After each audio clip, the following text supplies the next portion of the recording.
Hello বন্ধুরা, আজকে ভারতীয় বাজার সম্পর্কে দু চারটি কথা বলছি। আজ থেকে 17 বছর আগে আমাদের জিডিপি ছিল 1 লক্ষ কোটি টাকা। আজকে সেই জিডিপি বেড়ে হয়ে গেছে 4 লক্ষ কোটি টাকা, এবং মার্কেট শেয়ার বা শেয়ার মার্কেটের মোট টোটাল হচ্ছে এখন প্রায় 5 লক্ষ কোটি টাকার মতো।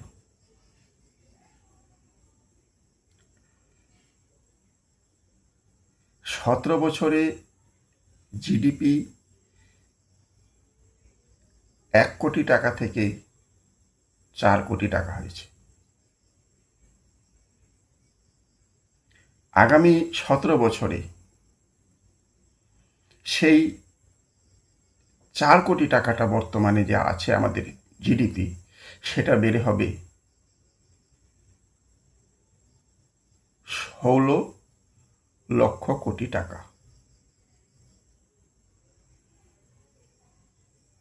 বন্ধুরা, এটা হবেই। সে 1 বছর 2 বছর আগে হতে পারে, 1-2 বছর পরে হতে পারে। তাহলে এই মুহূর্তে শেয়ার মার্কেটে যারা ইনভেস্ট করবেন তাদের টাকা কত হবে সেই সম্পর্কে একটু আইডিয়া করতে পেরেছেন? ওই জন্যই এই ভিডিওটা আনা। আমাদের এখানে যেগুলো mid cap company,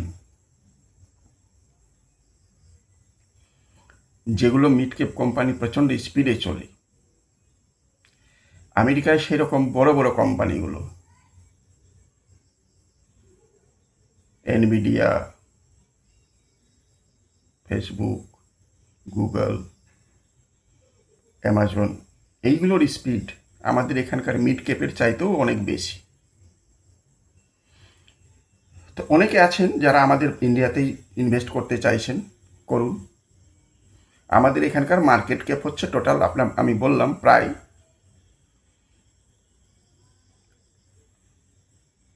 5 lakh crore. আমেরিকার জিডিপি, বর্তমানে জিডিপি হচ্ছে প্রায় প্রায় 35 লক্ষ কোটি, আর ওইখানকার মার্কেট শেয়ার হচ্ছে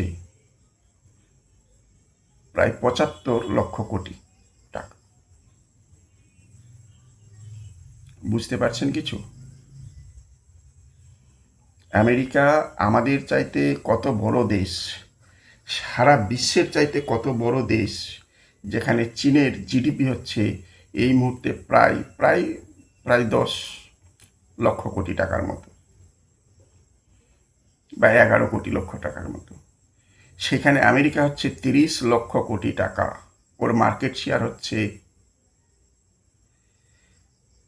75 লক্ষ কোটি টাকা এই মুহূর্তে। আমাদের মার্কেটের চাইতে আমেরিকার মার্কেট অনেক অনেক ফাস্ট। আমাদের এখানে যে কোভিড হয়েছিল, সেখানে আমাদের মার্কেট ক্যাপ ছিল ওই মুহূর্তে, জিডিপি ছিল প্রায় 1.5 লক্ষ কোটি টাকা। কোভিডে বাজার ফল হলো, বাজার কমলো। কত কমলো? কমে হয়ে গেল প্রায় 1 লক্ষ কোটি টাকা। 1 লক্ষ কোটি টাকা হয়ে গেল বাজার কমে কোভিডের সময়। 1.5 লক্ষ কোটি টাকা জিডিপিটা 1 লক্ষ কোটি টাকাটা হয়ে গেল। সেই জিডিপি এখন বেড়ে হয়ে গেছে প্রায় 4 লক্ষ কোটি টাকার মতো। আপনারা বুঝতেই পারছেন কি স্পিডে বাড়তে শুরু করেছে বাজার। তো এই মুহূর্তে আমাদের বাজারই আমাদের বিশ্বের মধ্যে সবচাইতে মানে স্পিডের দিক দিয়ে বা উপরে ওঠার দিক দিয়ে আমাদের ভারতীয় বাজার সবচাইতে কম। কারণ আমাদের এখানে যে ক্রুড অয়েল, সেটা পুরোপুরি আমরা বাইরে থেকে নিই। যেটা আমেরিকার ক্রুড অয়েল ওদের সম্পূর্ণ নিজের। ওদের সমস্ত কিছু, অনেক কিছু সংস্থা আছে যারা নিজের। আমাদের এখানে ক্রুড অয়েলের সমস্যাটাই সবচাইতে বড় সমস্যা। আমেরিকার সেই সমস্যাটা নাই। চীনের ক্রুড অয়েলের সমস্যা, আমাদের মতোই হরমুজ প্রণালী বন্ধ হয়ে যাওয়ার জন্য আমাদের ভারতবর্ষে প্রচুর প্রচুর পরিমাণে মানে কি বলবো অর্থনৈতিক দিক দিয়ে পিছিয়ে পড়ে যাচ্ছে। যে ক্রুড অয়েল আনতে আমাদের যা খরচ হতো তার চাইতে অনেক বেশি খরচ হয়ে যাচ্ছে অন্য পথ দিয়ে আনতে গিয়ে। সেই জন্য আমাদের মার্কেট যতক্ষণ না হরমুজ প্রণালী খোলে ততক্ষণ আমাদের মার্কেট যে প্রকৃত রূপ সেটা দেখাতে পারছে না।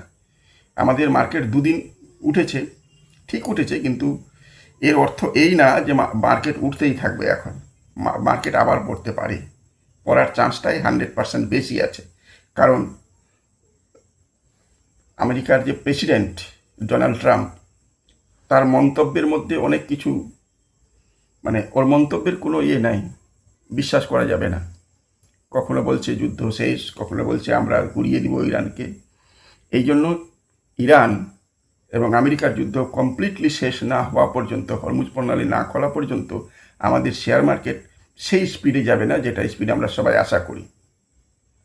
যাই হোক বন্ধুরা, আমার বলার বক্তব্যটা হলো এইটাই, যারা শেয়ার মার্কেটে এসছেন থাকেন, কমসে কম 15 বছর থাকেন, এবং 15 বছর থাকার আগে একটা ট্রেনিং অবশ্যই নেবেন। অবশ্যই ট্রেনিং ছাড়া শেয়ার বাজার হয় না।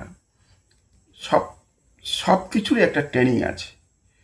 ট্রেনিং না নিলে আপনি বুঝতেই পারবেন না বাজার কী জিনিস, বাজারে কিভাবে এন্ট্রি করা যায়, এক্সিট করা যায়, কোন শেয়ার কোথায় গিয়ে পড়বে, কোথায় উঠবে, কোথায় নামবে, কোথায় বসবে, কি করবে না করবে, সমস্ত কিছু ট্রেনিংয়ে দেওয়া হয়। আমার একটা ট্রেনিং করছি কোর্স, আপনারা চাইলে চ্যানেলটাকে সাবস্ক্রাইব করে রাখুন। কোর্সটা রেডি হয়ে গেলে আপনারা বুঝতে পারবেন, যদি কোর্সটা নেন তাহলে বুঝতে পারবেন শেয়ার বাজার কী জিনিস। তবে একটা কথা মনে রাখবেন, আমাদের ভারতবর্ষের চাইতে আমেরিকার বাজার অনেক অনেক গুণ ফাস্ট, অনেক গুণ ফাস্ট। আমাদের চাইতে অনেক বড় বাজার, অনেক বড় বাজার। আমাদের টোটাল যদি সেঞ্চুরির দিক দিয়ে 100 যদি হিসাব করি তাহলে আমাদের মার্কেট হচ্ছে প্রায় 4%, আমেরিকা হচ্ছে 75% শতকরা বাজার ওয়ার্ল্ডের মধ্যে। আপনি যদি আমেরিকায় যদি আপনি স্টক মার্কেটের অ্যাকাউন্ট করেন তাহলে আপনি বিশ্বের যে কোনো দেশে আপনি ইনভেস্ট করতে পারবেন। এই বর্তমানে 1 বছরে আমাদের দক্ষিণ কোরিয়ার যে বাজার সেটা ডবলের চাইতে আরও বেশি হয়ে গেছে, অত্যন্ত ফাস্ট চলছে। সেই রকম বিভিন্ন দেশে, পোল্যান্ড, বিভিন্ন দেশের আমাদের এখানে যেরকম বাজার পড়ছে ওদের সেরকম উঠছে। হ্যাঁ, এটাই হচ্ছে নিয়ম। একসঙ্গে সমস্ত বাজার একসঙ্গে উঠে না, নামে না। ব্রাজিল একসঙ্গে উঠে না, নামে না। আমাদের যে সময় ব্রাজিল উঠছিল ধীরে ধীরে, ব্রাজিল সেই সময় প্রচণ্ড স্পিডে উঠছিল। সেই জন্য বন্ধুরা একটা কথা অবশ্যই মানতে হবে, ট্রেনিং নিয়ে আমেরিকা বাজারে অ্যাকাউন্ট খুলবেন, আমাদের ভারতবর্ষে অ্যাকাউন্ট খুলবেন। যদি ছোট ছোট পয়সা ইনভেস্ট করেন তাহলেও আপনি এই বাজার থেকে অনেক অনেক টাকা ইনকাম করতে পারবেন, অনেক টাকা মালিক হতে পারবেন। আর যদি যে কোনো কাজই করেন, আপনি যদি দোকান করেন, ধরুন মুদিখানার, আপনি কোটি টাকার মালিক সারা জীবনে হতে পারবেন না। আপনি যদি চাকরি করেন, গ্যারেন্টি দিয়ে বলতে পারছি আপনি কোটি টাকা বের করতে পারবেন না কোনো দিন জীবনে। আপনি যদি 2 নম্বরই চাকরি করেন তাহলে কোটি টাকা বের করে দেবেন, যদি বড় ধরনের 2 নম্বরই চাকরি করেন তাহলে ঠিক আছে। কিন্তু যদি সত্যিকারের কোনো চাকরি করেন 1 কোটি টাকা বের করা খুবই কঠিন। দোকান করেন, ছোটো মোটো বিজনেস করেন, 1 কোটি টাকা বের করা সবার পক্ষে কঠিন। কিন্তু আপনি যদি শেয়ার মার্কেটে সামান্য পরিমাণ 2000, 4000, 5000 টাকা করে যদি ইনভেস্ট করেন তাহলে আমি এইটুকুটাই গ্যারেন্টি দিব যে আপনারা একটা সময়, এই সময় আসবে যখন আপনি 1 কোটি টাকা অনায়াসে বের করে দেবেন। যখনই আপনার 1 কোটি টাকা হয়ে যাবে, সেই টাকাটা আবার ইনভেস্ট করলে সেই টাকাটা 1 বছর বা 2 বছর, ম্যাক্সিমাম 3 বছরে আপনার ডবল হবে। আবার এটা ভাববেন না যে 3 বছরে ডবল হবেই, 1 বছরে ডবল হওয়ার চান্সটা বেশি। তার জন্য একটা জিনিসই দরকার, সেটা হচ্ছে ট্রেনিং। কোথায় কীভাবে ইনভেস্ট করবেন ট্রেনিংয়ের সমস্ত কিছু বলা আছে। আপনারা চ্যানেলটাকে সাবস্ক্রাইব করে রাখেন। ট্রেনিংয়ের সমস্ত কিছু কমপ্লিট হলে আপনারা এই চ্যানেলে বুঝতে পারবেন। বাজারে অনেক প্রকার ট্রেনিংওয়ালা এসছে, দিচ্ছে, যাচ্ছে, আসছে, যাচ্ছে। 2 টাকার ট্রেনিং, 5 টাকার ট্রেনিং, চায়ের পয়সার চাইতে কম খরচের ট্রেনিং, খুব ভালো। কিছুই জানে না ওরা, কোথা থেকে কী থেকে ঢুকে গেছে ইউটিউবে। ঠিক আছে, সবাইকে ধন্যবাদ। আপনারা চ্যানেলটাকে সাবস্ক্রাইব করে রাখবেন। যদি কিছু শিখতে চান চ্যানেলটাকে সাবস্ক্রাইব করে রাখেন। ভবিষ্যতে আরও সুন্দর সুন্দর ভিডিও এখানে পোস্ট করা হবে। সকলকে প্রণাম, ধন্যবাদ জানিয়ে এই ভিডিওটা শেষ করছি। নমস্কার।